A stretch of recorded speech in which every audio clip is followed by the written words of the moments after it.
Well, looks like we've got a challenge on our hands from a young man named Crazy Rabbit. He has challenged me to get a better round than him with the PTRS 41 only under Riese in World at War. When he attempted this challenge, he only got to round 20, and that's what we're going to have to beat today, because we can't let a man who's bald and proudly wears a head tie hat show us up. And now that he's challenged us to something, I have to challenge him something in return. And that challenge is the M1911 only. Any game, any map, any means necessary, obviously besides cheating, with no specialist weapons, no special grenades, but you can use your frags and you can only use your regular knife. I'm actually fairly curious to see what round you get, bald man. Good luck with your challenge. Once you get your best round, I will once again retaliate, you nerd. And also, full disclosure, we're friends, by the way. Some people seem to get confused, but you know what, hey. Now the formalities are out of the way, let us begin beating the bald man today with only the PTRS in our hands. Now the PTRS obviously isn't a wall weapon or a weapon you can start the game with unless you're playing on PC, so I kinda need to get some points in order to be able to get to the mystery box and then spin it to even get the PTRS. So as is usual with these challenges where I can't get the weapon right off the bat, I give myself until round 5 to get the PTRS from the mystery box, or I would have to restart my game and try again. So for the first few rounds leading up to round 5, I would just try to get some points by any means necessary, open up the power, and then spam the box as much as I physically could. Luckily, I actually got it in my second game, which I thought was going to take way longer. And maybe I've just never used the PTRS, or I forgot how strong it was, because this thing blows zombies away. I mean, like, holy crap, especially for World at War where most guns are just garbage. This thing is a nice change. And because obviously on round 5, it's a sniper, it's a one-shot, and it has a decent reserve of ammo, these rounds were just a freaking breeze, man.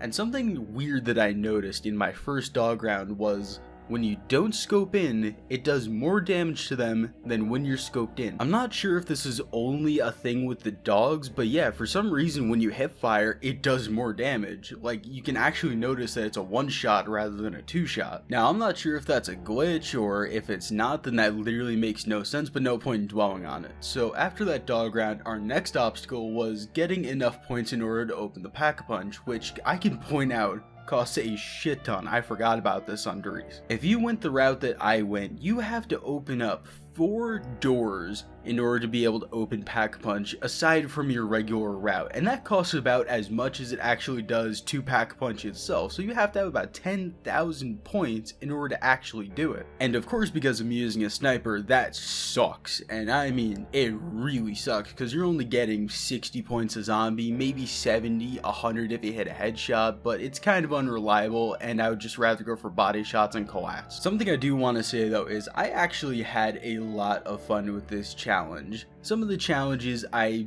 have fun with it, but not as much as this one, because it's a nice change that I get to actually use a nice weapon for once. Usually it's something like a pistol or the Olympia, whatever it was, but this one was fun. And maybe it's also because I got to wipe the floor with Rabbit, but also because, again, I just got to use a fun weapon, and I enjoy the wonkiness of the PTRS. It's a weird sniper, but I just have fun with it, man. Anyway, finally on round 11, we opened up Pack-a-Punch, but because the PTRS was actually still a one-shot, I decided to keep it unpacked since I wasn't sure how much ammo I was going to be needing at this point, since I had only ever had 0 attempts at this beforehand. If I knew how much ammo I was going to need because I had done some attempts before this, then I might have packed it beforehand, but you know what, I decided let's keep it unpacked. It's a one shot anyway, no point in wasting the points and maybe running out of ammo. Now skipping to round 13, I finally bought Speed Colon Double Tap, which was a nice addition since the reload for the PTRS takes 5 seconds, and obviously shooting quicker is always a plus with a sniper. Now for the strategy that I was actually using, at the start of rounds I would stand near the bridge between Juggernog and Double Tap and wait until the zombies spawned in and knock my ass off the ledge like I was Mufasa from The Lion King.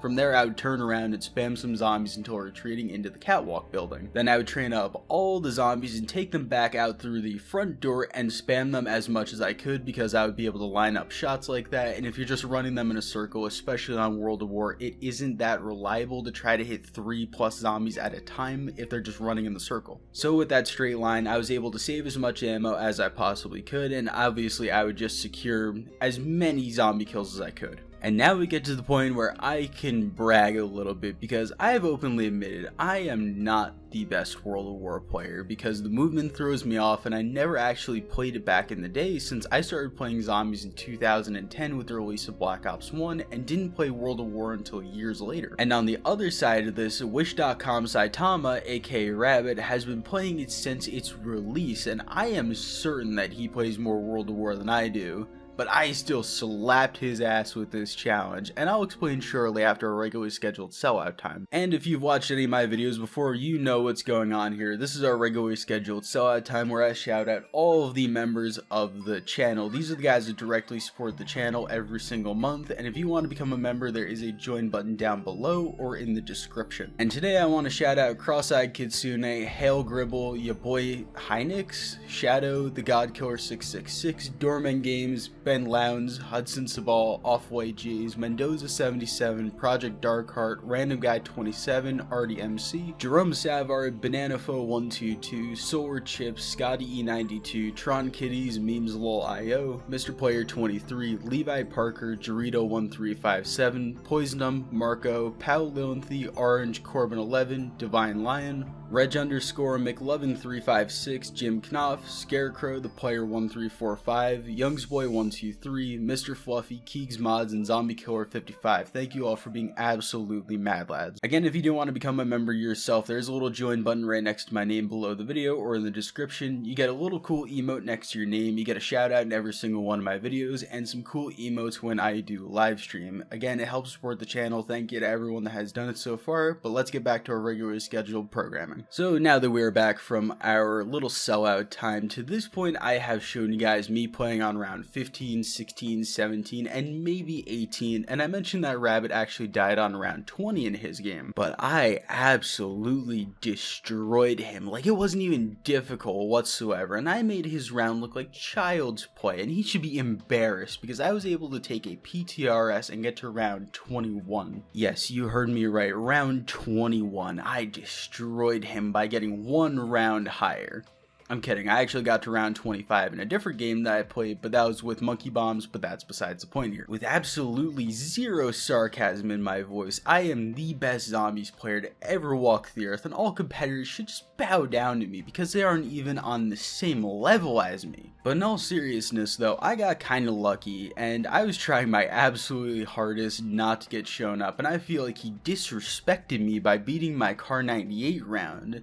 And because of that, I wanted to beat him with the Olympia as well, because he got to round 28, so I got to round 29. I don't know how many of you guys caught that stream, but we got to round 29 with the Olympia, and it's really funny that I beat him by one round twice, but you know what, hey, a win's a win in my eyes, right? So again, round 21 without the monkey bombs and round 25 with them is where we maxed out with the PTRS, my friends, and I am proud of that one. Once again, I am challenging Baldy to an M1911 only challenge on any map in any game. I expect your response soon. But again, back to the PTRS only challenge. This really wasn't that complicated of a challenge, but I'm very proud of it because again, I am bad at World of War, and I mean really bad. So round 25 with a random sniper rifle is pretty good for me. And I want you guys to tell me in the comments down below, while you're leaving a like, subscribing, and turning on the notifications, by the way, I want you guys to tell me, what is your highest round in World of War Riese if you've ever played it? What round did you guys get to? And if you haven't played it, then what round did you get to on any map? What's your highest round ever? And since it is Friday at the time of recording, I hope you guys have a great weekend. I hope you guys did enjoy the video. If you did, I would appreciate a like, sub, whatever, all that other stuff. I do love you guys so much. And this is, I think, the first time I get to thank you guys in a video for 50,000 subs. Like, what the hell, man? That is a crazy number to me. Like, I never, and I know this is like the most cliche thing ever, and I never thought we'd get to this point. Anyway, let's try to hit 1,000 likes on this video. I'll get out of your guys' hair. I love you so much. Have a nice day. Peace.